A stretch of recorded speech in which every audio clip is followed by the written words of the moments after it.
लगता है। घर वाले टूट चुके थे, लेकिन तभी उस व्यापारी की पत्नी ने एक फैसला लिया। वो सीधा खाटू श्याम जी के दरबार पहुंची। आंखों में आंसू, हाथ में नारियल और दिल में एक ही संकल्प, हे श्याम बाबा, अगर मेरे पति को जीवन दान मिला तो मैं हर साल आपके दरबार में सेवा करूंगी। कहते हैं अगले ही दिन उस व्यक्ति की हालत में चमत्कारी सुधार हुआ। डॉक्टर तक हैरान थे, लेकिन यह सिर्फ एक कहानी नहीं है। ऐसे हजारों किस्से खाटू धाम से जुड़े हैं, जहां विज्ञान की सीमाएं खत्म हो जाती हैं और आस्था शुरू होती है। राजस्थान की तपती रेत पर जब सूर्य की किरणें पड़ती हैं तो लगता है मानो इतिहास की कोई सुनहरी परत जाग उठी हो। इस पावन भूमि की हर सांस में कोई ना कोई गाथा बसी हुई है। इन्हीं गाथाओं में एक है खाटू श्याम की। सीकर जिले में बसे इस मंदिर को लेकर केवल श्रद्धा ही नहीं, रहस्य भी जुड़ा है। कहते हैं यह मंदिर केवल एक पूजा स्थल नहीं, बल्कि एक ऐसी जीवित गाथा है जो आपको महाभारत काल से जोड़ती है। एक ऐसे योद्धा से मिलवाती है जो युद्ध में लड़ने नहीं, सिर कटाने आया था। एक ऐसा वीर जिसने श्री कृष्ण की एक परीक्षा के लिए अपना शीश तक समर्पित कर दिया, वो भी हंसते हुए। क्या आपने कभी सुना है कि किसी का कटा हुआ सिर युद्ध भूमि देखता रहा और फिर वर्षों बाद वही सिर कलयुग में भगवान बन गया? यह वही स्थान है जहां सिर की पूजा होती है, शरीर की नहीं। जहां मंदिर के गर्भगृह में कोई सामान्य मूर्ति नहीं, बल्कि एक ऐसा सिर विराजमान है जिसे वर्षों तक जमीन के नीचे दबा रखा गया था। क्या वाकई वह कुंड जहां से यह मूर्ति निकली आज भी दिव्य ऊर्जा से भरा हुआ है? और यह कैसे संभव है कि उस कुंड में जल का स्रोत किसी को नहीं मालूम, फिर भी वह कभी सूखता नहीं? मंदिर के भीतर कुछ विशेष परंपराएं निभाई जाती हैं, जैसे निशान चढ़ाना। लेकिन क्या आपने कभी सोचा है कि ये निशान केवल एक प्रतीक हैं, या फिर इनसे जुड़ी कोई ऊर्जा वाकई काम करती है? हजारों लोग दावा करते हैं कि उन्होंने खाटू श्याम से कुछ मांगा, निशान चढ़ाया और फिर वो चमत्कार हुआ जिसे वो खुद भी नहीं समझ सके। क्या ये केवल संयोग था या किसी अदृश्य शक्ति की कृपा? इतना ही नहीं, मंदिर से कुछ दूरी पर स्थित है एक प्राचीन शिवलिंग, जिसे औरंगजेब ने तोड़ने की कोशिश की थी। लेकिन कहते हैं जैसे ही उसके सैनिकों ने उस पर वार किया, कुछ ऐसा घटा कि पूरा लश्कर डर के मारे पीछे हट गया। आज भी वह टूटा हुआ शिवलिंग एक चेतावनी बनकर खड़ा है। पर यह कैसा भय था जो एक क्रूर शासक को भी पीछे हटा गया? मंदिर में आने वाले लोग बताते हैं कि वहां पहुंचते ही कुछ महसूस होता है। किसी को स्वप्न में दर्शन होते हैं, किसी को जीवन की सबसे बड़ी समस्या का समाधान मिलता है। और इनमें एक बात समान है, एक अदृश्य उपस्थिति, एक रहस्यमयी शक्ति जो शब्दों से परे है। क्या यह श्रद्धा की शक्ति है या उस स्थान से जुड़ी कोई प्राचीन चेतना? और शायद सबसे चौंकाने वाली बात यह है कि खाटू श्याम मंदिर के भक्त सिर्फ भारत तक सीमित नहीं, इंग्लैंड, अमेरिका, ऑस्ट्रेलिया जैसे देशों से भी लोग यहाँ निशान यात्रा करने आते हैं। यह श्रद्धा किसी भाषा, किसी जाति, किसी धर्म की मोहताज नहीं, बस एक भावना चाहिए, भक्ति। और इस भक्ति में ही छिपे हैं वो प्रश्न जो सदियों से लोगों के मन को कुरेदते आए हैं। क्या खाटू श्याम ही कलयुग के विष्णु अवतार हैं? क्या वो सच में नील घोड़े पर सवार होकर अंतिम युद्ध में उतरेंगे? क्या वो प्रतिमा सच में चेतन है? क्या श्याम बाबा आज भी भक्तों से संवाद करते हैं? क्या उनकी प्रतिमा रात में विश्राम करती है जैसे कोई जीवित सत्ता? इन सभी सवालों के जवाब आपको इस डॉक्यूमेंट्री में मिलने वाले हैं। और साथ ही हम जानेंगे कि आप कैसे खाटू श्याम की यात्रा कर सकते हैं और आपको कब यहां जाना चाहिए। यह केवल एक वीडियो नहीं, बल्कि एक यात्रा है, श्रद्धा और रहस्य की, इतिहास और चमत्कार की, और सबसे अहम उस दिव्य अनुभूति की जिसे शब्दों में नहीं बांधा जा सकता। तो आइए चलिए उस रास्ते पर जो आपको केवल एक मंदिर नहीं बल्कि एक चमत्कार से रूबरू कराएगा, खाटू श्याम का चमत्कार। बाबा खाटू श्याम का संबंध महाभारत काल से माना जाता है। वे घटोत्कच के पुत्र थे। कथा की शुरुआत होती है उस अंधकारमय दौर से जब कौरवों और पांडवों के बीच तनातनी अपने चरम पर थी। हस्तिनापुर का राजमहल राजनीति, द्वेष और षड्यंत्रों का केंद्र बन चुका था। दुर्योधन के मन में पांडवों के प्रति द्वेष दिन ब दिन बढ़ता जा रहा था। उसे यह भय सताने लगा था कि यदि युधिष्ठिर को राज्य मिला तो भविष्य में कौरवों की सत्ता समाप्त हो जाएगी और वह स्वयं एक सेवक बनकर रह जाएगा। इसी भय और ईर्ष्या ने उसे एक भयावह योजना बनाने को प्रेरित किया, पांडवों को समाप्त कर देने की योजना। भीष्म पितामह ने जब धृतराष्ट्र को युधिष्ठिर के राज्याभिषेक का सुझाव दिया, तब दुर्योधन ने धृतराष्ट्र के मन में विष भर दिया। उसने कहा, यदि एक बार युधिष्ठिर राजा बन गया तो फिर कभी यह राज्य हमारे पास नहीं लौटेगा। धृतराष्ट्र युधिष्ठिर को योग्य मानते थे, लेकिन दुर्योधन के आग्रह के सामने वह असहाय हो गए और पांडवों को वाराणावत भेजने का निर्णय ले लिया। लेकिन यह सिर्फ एक यात्रा नहीं थी, यह एक घातक जाल था। दुर्योधन ने वाराणावत में एक महल बनवाया, ऐसा महल जो बाहर से तो वैभवशाली दिखता था, लेकिन भीतर से एक अग्निपाश था। लाक्षागृह यानी वह भवन लाख, चर्बी, सूखी घास और अन्य ज्वलनशील वस्तुओं से बना था। उसका इरादा था कि एक रात जब पांडव गहरी नींद में हों, उस महल को आग लगाकर उन्हें सदा के लिए समाप्त कर दिया जाए। लेकिन नियति ने इस षड्यंत्र को असफल करने के लिए एक और योजना रची थी, और उसमें शामिल थे विदुर। उन्हें इस षड्यंत्र का आभास हुआ और उन्होंने पांडवों को गूढ़ संकेतों में आगाह किया। विदुर ने सुरंग खुदवाने वाले कारीगर को भेजा और कहा कि एक गुप्त रास्ता वन तक बनवा लिया जाए ताकि आपातकाल में जीवन बचाया जा सके। फिर वह रात आई जब पुरोचन ने महल को अग्नि के हवाले करने की योजना बनाई, लेकिन इस योजना से पहले ही भीम ने प्रतिकार किया। अग्नि वहीं फैली, लेकिन अपने साथ पुरोचन उसकी योजना और निर्दोष भीलनी को भी ले गई। उधर पांडव सुरक्षित सुरंग से निकलकर हिंडनी नदी के किनारे पहुंचे और विदुर द्वारा भेजी गई नौका में सवार होकर दूर एक घने जंगल में जा पहुंचे। और यहीं से प्रारंभ होती है एक नई कथा, एक वीर योद्धा, एक राक्षसी कन्या और एक ऐसे पुत्र की गाथा जो आगे चलकर 3 बाणों से युद्ध का रुख बदलने की शक्ति रखता था। इस जंगल में रहते थे हिडिंब और उसकी बहन हिडिंबा। हिडिंब एक नरभक्षी राक्षस था जो मानव मांस खाकर जीता था। उसने अपनी बहन को आदेश दिया कि जंगल में विचरते पांडवों को मारकर उसका भोजन तैयार करे, लेकिन नियति ने इस कहानी को कुछ और ही रूप देना तय किया था। जब हिडिंबा भीम के सामने पहुंची तो वह उसके वीर व्यक्तित्व और तेजस्विता पर मोहित हो गई। राक्षसी होते हुए भी उसके भीतर प्रेम की एक ज्योति जल उठी। भीम की रक्षा करते हुए हिडिंबा अपने भाई से विरोध कर बैठी।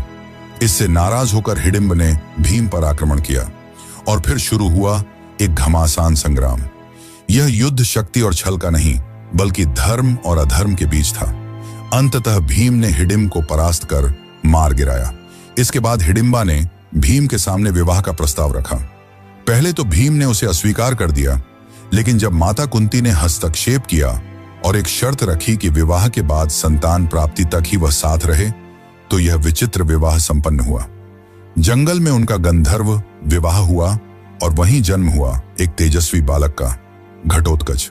घटोत्कच का व्यक्तित्व भीम जैसा ही था, बलशाली, पराक्रमी और न्यायप्रिय। कालांतर में उसका विवाह दैत्यराज मुरा की पुत्री अहिलावती से हुआ और उनके 2 पुत्र हुए, अंजनपर्वा और बर्बरीक। बर्बरीक यानी वह योद्धा जिसकी गाथा आगे चलकर काल के गर्व को चूर कर देगी। वह बालक जिसने बाल्यकाल में ही शिव की तपस्या की और उनसे 3 अमोघ बाणों का वरदान पाया, और यह वही 3 बाण थे जिनसे वह किसी भी युद्ध में संपूर्ण सेना का अंत कर सकता था, मात्र 3 बाणों से। लेकिन उसकी वीरता से भी अधिक अद्भुत थी उसकी सत्यनिष्ठा। अपनी माता से किए एक वचन ने उसे एक ऐसे मार्ग पर ला खड़ा किया जहां से इतिहास की धारा मुड़ गई। वह वचन था, मैं सदा हारे की ओर से युद्ध करूंगा। और यहीं से प्रारंभ होता है खाटू श्याम बनने की ओर उसका अंतिम सफर। घटोत्कच और अहिलावती का वह तेजस्वी पुत्र बर्बरीक बचपन से ही असाधारण प्रतिभा का धनी था। उसकी आंखों में वीरता की चमक थी और हृदय में धर्म की लौ। वह युद्ध विद्या, अस्त्र शस्त्र, नीति और तपस्या में अपराजय था। लेकिन उसकी सबसे बड़ी शक्ति थी उसकी आस्था। जब वह थोड़ा बड़ा हुआ, उसकी माता अहिलावती ने उसे एक दिव्य उद्देश्य के लिए तैयार किया। उन्होंने उसे भगवान शिव की कठोर तपस्या करने को प्रेरित किया। बर्बरीक ने तप की आग में अपने शरीर को तपाया और उसकी भक्ति से प्रसन्न होकर महादेव ने उसे 3 अमोघ बाणों का वरदान दिया। ये बाण कोई साधारण बाण नहीं थे। ये बाण ऐसे थे कि एक से लक्ष्य को चिह्नित किया जा सकता था, दूसरे से उसका संहार और तीसरे से उसे वापस बुलाया जा सकता था।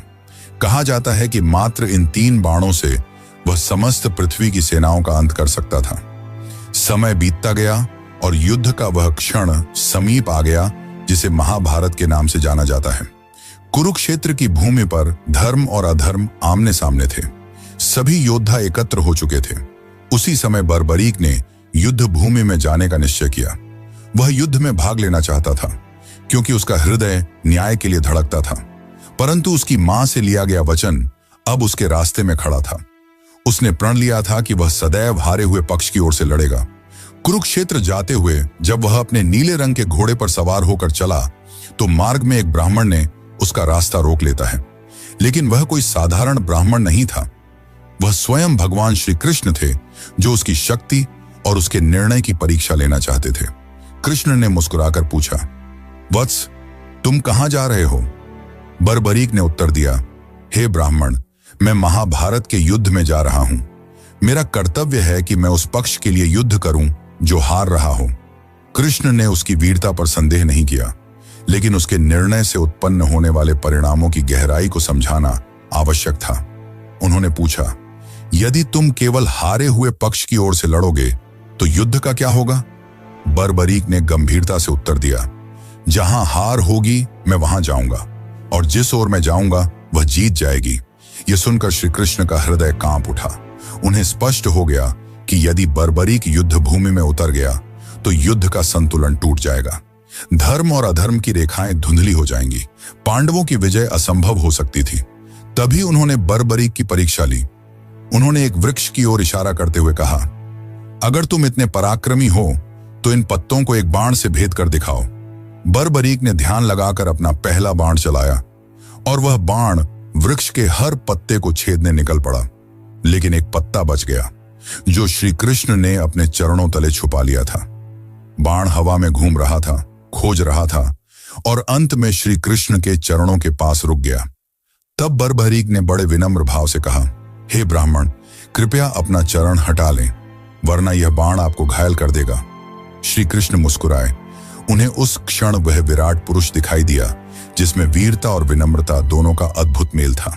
अब समय था अंतिम परीक्षा का। कृष्ण बोले, हे वीर, क्या तुम मुझे एक दान दे सकते हो? बर्बरीक ने बिना झिझक कहा, हे ब्राह्मण, जो भी मांगेंगे मैं अर्पित करूंगा। तब श्री कृष्ण ने कहा, मैं तुमसे तुम्हारा शीश मांगता हूं। क्षण भर को सन्नाटा छा गया, लेकिन न तो बर्बरीक भयभीत हुआ न विचलित। उसने बस एक आग्रह किया, हे ब्राह्मण, आप अपने असली रूप में प्रकट हों, क्योंकि ऐसा दान कोई सामान्य व्यक्ति नहीं मांग सकता। तभी श्री कृष्ण ने अपना विराट स्वरूप प्रकट किया। चतुर्भुज, पीतांबरधारी, सुदर्शनधारी, चंद्रवदन श्रीहरि के रूप में। बर्बरीक ने हाथ जोड़ ली। उसे अब स्पष्ट हो गया कि यह कोई साधारण युद्ध नहीं, बल्कि धर्म और अधर्म की अंतिम परीक्षा है। तब श्री कृष्ण ने कहा, हे वीर, तुम्हारा बल, तुम्हारा त्याग और तुम्हारी भक्ति इस युग को दिशा देंगे। मैं चाहता हूं कि तुम युद्ध भूमि में दर्शक बनो। मैं तुम्हारे शीश को अमृत से स्नान कराऊंगा। तुम पूरे युद्ध को देखोगे और न्याय के आधार पर निर्णय दोगे। और सुनो, कल युग में जब धर्म क्षीण होगा तब लोग तुम्हें हारे का सहारा कहकर याद करेंगे। वे तुम्हारे सिर की पूजा करेंगे क्योंकि उसमें मेरा अंश रहेगा। तुम्हारा नाम होगा श्याम और तुम मेरे ही रूप में पूजे जाओगे। श्री कृष्ण ने अपने हाथों से उसका शीश लिया और उसे युद्ध भूमि की एक ऊंची पहाड़ी पर स्थापित किया, जहां से उसने महाभारत का संपूर्ण युद्ध देखा, न्याय की दृष्टि से, बिना किसी पक्षपात के। और इस प्रकार जन्म हुआ खाटू श्याम का। जितना ही रहस्यमयी खाटू श्याम है, उतना ही रहस्यमयी इस मंदिर का निर्माण। तो चलिए अब जानते हैं मंदिर के निर्माण की असली कहानी। खाटू श्याम मंदिर का इतिहास उतना ही गूढ़ है जितनी इसकी महिमा। जब जब कालखंड चुप रहता है, तब तब कोई स्थल, कोई घटना, कोई संकेत स्वयं बोल उठता है। और खाटू श्याम धाम का निर्माण भी एक ऐसी ही पुकार से आरंभ होता है। यह केवल ईंट और पत्थरों की रचना नहीं थी, बल्कि यह उस अलौकिक चेतना की पुनः अभिव्यक्ति थी जो कलयुग में मानवता का अंतिम सहारा बनकर अवतरित हुई। इस पावन मंदिर की नींव उस क्षण पड़ी जब राजस्थान की तपती धरती पर एक असामान्य घटना घटी।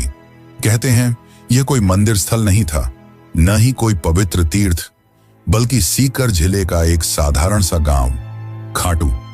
पर एक दिन जैसे स्वयं भगवान ने उस भूमि को पुकारा हो, एक गाय चरते चरते एक विशेष स्थान पर पहुंची और बिना किसी कारण उसके थन्नों से दूध बहने लगा। यह घटना कोई संयोग नहीं थी, यह प्रकृति की चेतावनी थी कि उस धरती के गर्भ में कोई अलौकिक सत्य छुपा है। जैसे जैसे यह बात गांव में फैली, जिज्ञासा बढ़ती गई। ग्रामीणों ने मिलकर उस स्थान की खुदाई करने का निर्णय लिया और जब मिट्टी की परतें हटती चली गईं, तब वहां से निकला एक दिव्य सिर, एक चमत्कारी मुखाकृति जो देखने में साधारण नहीं बल्कि पूर्ण रूप से तेजस्वी और अलौकिक प्रतीत होती थी। उस सिर के साथ कोई आवाज नहीं थी, कोई शब्द नहीं थे, लेकिन फिर भी मानो उसने सबको पुकारा, एक मौन संवाद की तरह। ग्रामीणों ने उस सिर को एक सम्मानित ब्राह्मण को सौंप दिया। उन्होंने उसे अपने घर ले जाकर श्रद्धा से पूजन करना प्रारंभ किया, बिना यह जाने कि आगे क्या करना है।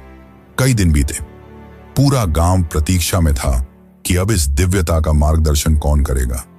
तभी उस रात्रि को खाटू के तत्कालीन शासक राजा रूप सिंह चौहान को एक दिव्य स्वप्न आया, जिसमें स्वयं श्याम बाबा ने आदेश दिया कि मेरे इस स्वरूप के लिए एक मंदिर का निर्माण करो। अब मैं इस स्थान पर वास करना चाहता हूं। समय आ गया है। राजा की आंख खुली और उनके अंदर किसी और ही ऊर्जा का संचार हो चुका था।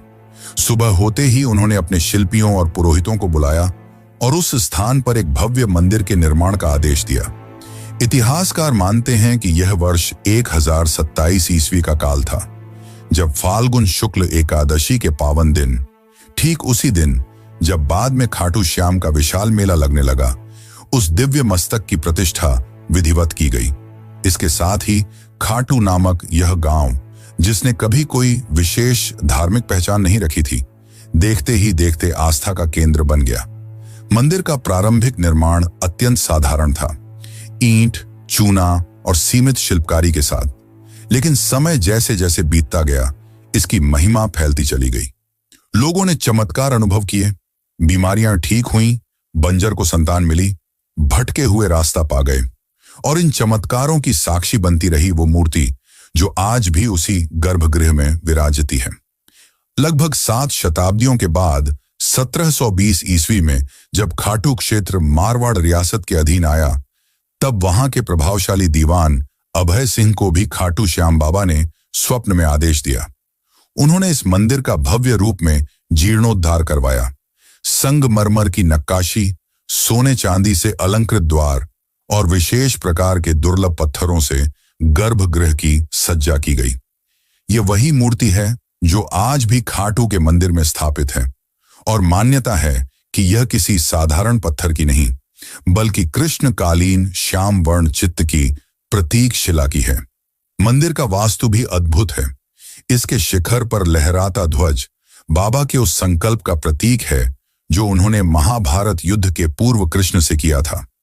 मैं उस ओर रहूंगा जो धर्म की ओर होगा, और गर्भगृह की शांति एक ऐसी अनुभूति देती है कि मानो स्वयं श्याम बाबा आपकी सांसों की गति पढ़ रहे हों।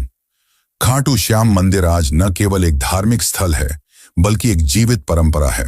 फाल्गुन मेला, लक्खी यात्राएं, निशान यात्रा, खाटू नरेश के जयकारे और वो भजन, श्याम तेरी बंसी पुकारे राधा नाम, ये सब मिलकर इस मंदिर को केवल एक स्थान नहीं बल्कि एक आध्यात्मिक ऊर्जा का केंद्र बनाते हैं।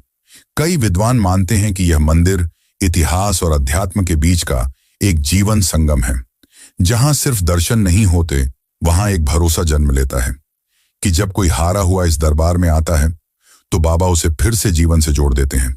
तो जब अगली बार आप खाटू श्याम के दर्शन करें तो सिर झुकाएं, केवल एक मन्नत के लिए नहीं, बल्कि उस त्याग के लिए जिसने युद्ध छोड़कर सेवा चुनी, और उस धरोहर के लिए जिसने कलयुग में भी भक्तों को विश्वास से जोड़े रखा। खाटू धाम में जहां एक ओर बाबा श्याम का भव्य मंदिर भक्तों की श्रद्धा का केंद्र बना हुआ है, वहीं इस स्थान का सबसे रहस्यमयी और चमत्कारिक स्थल है श्याम कुंड। यह कोई साधारण जलाशय नहीं, बल्कि एक ऐसी पवित्र सरिता है जिसे स्वयं बाबा श्याम के शीश से जुड़ा हुआ माना जाता है। मान्यता है कि जब उस दिव्य मस्तक को धरती की गर्त से निकाला गया था, ठीक उसी स्थान पर यह कुंड प्रकट हुआ, और तभी से यह कुंड केवल जल का स्रोत नहीं रहा, यह बना भक्तों की आत्मा को शुद्ध करने वाला एक अलौकिक स्नान तीर्थ। कहते हैं इस कुंड में डुबकी लगाने मात्र से जीवन भर के पाप मिट जाते हैं। श्रद्धालु जब यहाँ आते हैं तो आंखों में आंसू, हाथ जोड़कर, सीने में उम्मीद और आत्मा में पश्चाताप लेकर श्याम कुंड की ओर बढ़ते हैं। हर डुबकी, हर प्रार्थना एक कहानी होती है, किसी की टूटी उम्मीद जुड़ने की, किसी की बिगड़ी तकदीर सुधरने की। कुंड का जल सदा शांत, ठंडा और निर्मल रहता है, मानो खुद बाबा श्याम उसमें समाये हों। इस कुंड को लेकर एक और बात इसे पूरी तरह रहस्य से भर देती है। आज तक कोई यह निश्चित नहीं कर पाया कि इसका जल आता कहां से है। वैज्ञानिक दृष्टिकोण से जब भी इसे परखा गया, इसकी कोई स्पष्ट जलधारा न तो ऊपर से आती दिखी, न नीचे से कोई स्रोत मिला, पर फिर भी कुंड हमेशा लबालब रहता है, और इसीलिए लोग कहते हैं कि इसका जल पाताल लोक से आता है। ये बात सुनने में कल्पना जैसी लगती है, लेकिन जब आप वहां खड़े होकर चारों ओर देखेंगे और महसूस करेंगे कि कोई स्रोत न होते हुए भी जल लगातार बना रहता है, तब एक अलौकिक सिहरन आपके भीतर दौड़ जाती है। यह कुंड अपने आप में एक मौन चमत्कार है, जो सिर्फ आंखों से नहीं, हृदय से महसूस किया जा सकता है। श्याम कुंड से कुछ ही दूरी पर स्थित है दो और पवित्र स्थल, गौरी शंकर मंदिर और गोपीनाथ मंदिर। इनमें से गौरी शंकर मंदिर के साथ जुड़ी एक कथा दिल को झकझोर कर रख देती है। यह घटना तब की है जब मुगल सम्राट औरंगजेब की सेना ने इस पावन स्थल को निशाना बनाया था। धार्मिक स्थलों को नष्ट करना उसकी नीति थी, और खाटू भी उसकी लिस्ट में आ गया था। उसकी सेना जब इस मंदिर को गिराने पहुंची तो सबसे पहले शिवलिंग पर भालों से प्रहार किया गया, परंतु उस क्षण कुछ ऐसा घटित हुआ जिसे देखकर सैनिकों की रूह कांप उठी। जैसे ही भाले शिवलिंग से टकराए, वहां से रक्त की धार फूट पड़ी। यह कोई कल्पना नहीं थी, वहां उपस्थित सैकड़ों लोगों ने स्वयं अपनी आंखों से वह दृश्य देखा। यह मानो शिवजी का प्रत्यक्ष आक्रोश था, जो उन्हें अपनी रक्षा के लिए जगाना पड़ा। सैनिक घबरा गए, उनके हाथ कांपने लगे और वे डर के मारे वहीं से भाग खड़े हुए। और आज भी सैकड़ों साल बीत जाने के बाद भी उस शिवलिंग पर भाले के निशान स्पष्ट रूप से देखे जा सकते हैं, वो घाव जो उस दिन धर्म की रक्षा में स्वयं भगवान ने झेले थे। इस घटना के बाद किसी भी आक्रमणकारी की हिम्मत नहीं हुई कि वह इस धाम की ओर आंख उठाकर भी देखे। राजस्थान की राजधानी जयपुर से लगभग 80 किलोमीटर दूर स्थित यह खाटू धाम आज भले ही भक्तों का तीर्थ है, पर हर ईंट, हर दीवार, हर मोड़ किसी चमत्कार, किसी त्याग और किसी पुकार की कहानी कहती है। यहाँ केवल यात्रा नहीं होती, यहाँ होता है एक आध्यात्मिक विसर्जन, जहाँ लोग अपने भूतकाल, अपने कर्म, अपने दुखों को छोड़कर वापस एक नए जीवन के साथ लौटते हैं। इस धाम तक पहुंचने के लिए अक्सर रिंग्स के मार्ग की सिफारिश की जाती है, और यह रास्ता भी प्रतीक बन जाता है उस भावनात्मक यात्रा का। तो चलिए, अब मैं आपको लेकर चलता हूं एक ऐसी यात्रा पर जो सिर्फ पैरों से नहीं बल्कि दिल से पूरी की जाती है। यह यात्रा है खाटू श्याम जी के दरबार की, जो आपको भीतर तक छू जाती है। मान लीजिए कि आप तय कर चुके हैं, इस बार बाबा श्याम के दर्शन जरूर करने हैं। आप सुबह सुबह अपने घर से निकलते हैं, दिल में एक अजीब सी हलचल लिए, जैसे कोई आपको खींच रहा हो। रास्ते भर हारे का सहारा बाबा श्याम हमारा की धुन जैसे हर सांस में गूंजती रहती है। आप जयपुर, दिल्ली, चंडीगढ़ या देश के किसी भी कोने से यात्रा शुरू करें, ज्यादातर लोग खाटू श्याम पहुंचने के लिए रिंग स्टेशन का रुख करते हैं। यह स्टेशन खाटू धाम से लगभग 17 से 18 किलोमीटर की दूरी पर स्थित है। जैसे ही ट्रेन स्टेशन पर रुकती है, आप देखेंगे कि सैकड़ों लोग पहले से बाबा की जयकारों के साथ तैयार खड़े हैं। स्टेशन से बाहर निकलते ही आपको हर तरफ श्याम भक्त नजर आएंगे। कोई दंडी यात्रा कर रहा है, कोई निशान लेकर चल रहा है, कोई नंगे पांव, कोई माथे पर गुलाल लगाए, आंखों में आस्था लिए बाबा की ओर बढ़ता चला जा रहा है। अगर आप पैदल यात्रा करना चाहते हैं तो रींग से खाटू श्याम तक की ये लगभग 17 किलोमीटर की यात्रा आपके लिए एक तपस्या जैसी बन जाती है। रास्ते में भक्त भजन गाते हुए चलते हैं, श्याम तेरे भक्त दीवाने जैसे गीत हवा में गूंजते हैं। जगह जगह पर लंगर लगे होते हैं, जहां स्थानीय लोग और स्वयंसेवी संस्थाएं श्रद्धा से भोजन, पानी और विश्राम की व्यवस्था करते हैं। कोई आपको कंधा पकड़कर आगे बढ़ाता है, कोई पंखा झलता है और कोई आपके पैर दबा देता है। ये वो यात्रा है जहां अजनबी भी अपने से लगते हैं। अगर आप पैदल नहीं चल सकते या समय कम है तो ऑटो, टैक्सी, बसें भी आसानी से उपलब्ध हैं जो आपको सीधे मंदिर के निकट ले जाती हैं। लेकिन जो मजा उस पैदल यात्रा में है वो शब्दों में नहीं बताया जा सकता। वो तो खुद चलकर ही महसूस किया जा सकता है। जैसे जैसे आप मंदिर के निकट पहुंचते हैं, हवा की खुशबू बदलने लगती है। गुलाल, चंदन, अगरबत्ती, फूलों की मिलीजुली महक मन को शांति देती है। मंदिर के बाहर आपको बड़ी संख्या में दुकानें मिलेंगी जहां से आप प्रसाद, चुनरी, निशान, माला और बाबा के वस्त्र ले सकते हैं। कुछ श्रद्धालु यहां से बाबा के लिए विशेष भेंट लेकर जाते हैं। कतार में लगने से पहले आप अपने पैरों को श्याम कुंड के शीतल जल में धो सकते हैं। मान्यता है कि यहां स्नान करने से आत्मा तक शुद्ध हो जाती है। फिर आती है वो घड़ी जिसका इंतजार आपने न जाने कितने दिनों से किया होता है, दर्शन की घड़ी। कतारें लंबी हो सकती हैं, लेकिन बाबा का दरबार ऐसा है कि कोई थकता नहीं। मंदिर परिसर में भजन मंडली लगातार श्याम राग गा रही होती है। जैसे ही आप गर्भगृह में प्रवेश करते हैं और सामने बाबा श्याम की मूर्ति दिखती है, वो नीली श्याम रंग की आंखें, मोर पंख, श्रृंगार से सजे स्वरूप को देखकर ऐसा लगता है जैसे बाबा अभी बोल पड़ेंगे। उस पल में समय जैसे रुक जाता है, सांसें थम जाती हैं और आंखें नम हो जाती हैं।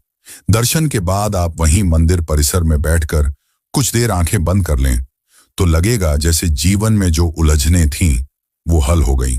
बाबा की कृपा सिर पर महसूस होने लगती है। मंदिर के पास ही आपको भव्य हवन कुंड मिलेगा जहां श्रद्धालु अपनी मनोकामनाओं की पूर्ति के लिए आहुति देते हैं। मंदिर के बाहर आपको प्याऊ, प्रसाद वितरण केंद्र और आराम के लिए साधु संतों की छांव में बैठने का भी अवसर मिलेगा। अब जब आप वापसी के लिए कदम बढ़ाते हैं तो मन भारी हो जाता है। लगता है काश थोड़ी देर और रुक सकते, पर बाबा का आशीर्वाद लेकर लौटना ही होता है। साथ में लेकर जाते हैं उस यात्रा की स्मृतियां, वो चांटिंग की गूंज, वो प्रसाद की मिठास, वो कुंड की ठंडक और बाबा के दर्शन की गर्माहट। ये यात्रा कोई सामान्य तीर्थ यात्रा नहीं, ये एक भावनात्मक पुनर्जन्म है। यहां आप कुछ छोड़कर नहीं जाते, आप कुछ लेकर नहीं जाते, आप खुद बदल कर लौटते हैं। और जब कोई आपसे पूछता है कि कैसा रहा खाटू श्याम जी का सफर, तो आप मुस्कुराकर कहते हैं, बाबा ने बुलाया था और सब कुछ बदल गया। तो दोस्तों, अगर आपको ये खाटू श्याम जी की रहस्यमयी और भावनाओं से भरी यात्रा पसंद आई हो तो इस वीडियो को एक प्यारा सा लाइक जरूर दीजिए और कमेंट में जय श्री श्याम लिखकर अपने भाव प्रकट कीजिए। ऐसे ही अद्भुत और दिल छू लेने वाले आध्यात्मिक रहस्यों से जुड़ी कहानियां पाने के लिए सब्सक्राइब जरूर करें और बेल आइकॉन दबा दें ताकि अगली वीडियो की घंटी सबसे पहले आपके पास बजे। और क्या आपको पता है दुनिया के सबसे अमीर मंदिर के चौंकाने वाले रहस्यों के बारे में, जहां चुपचाप छिपा है एक ऐसा रहस्य जो सुनकर आप भी चौंक जाएंगे। तिरुपति बालाजी मंदिर के चौंकाने वाले रहस्य, बस यहां पर क्लिक कीजिए और अगली यात्रा शुरू कीजिए।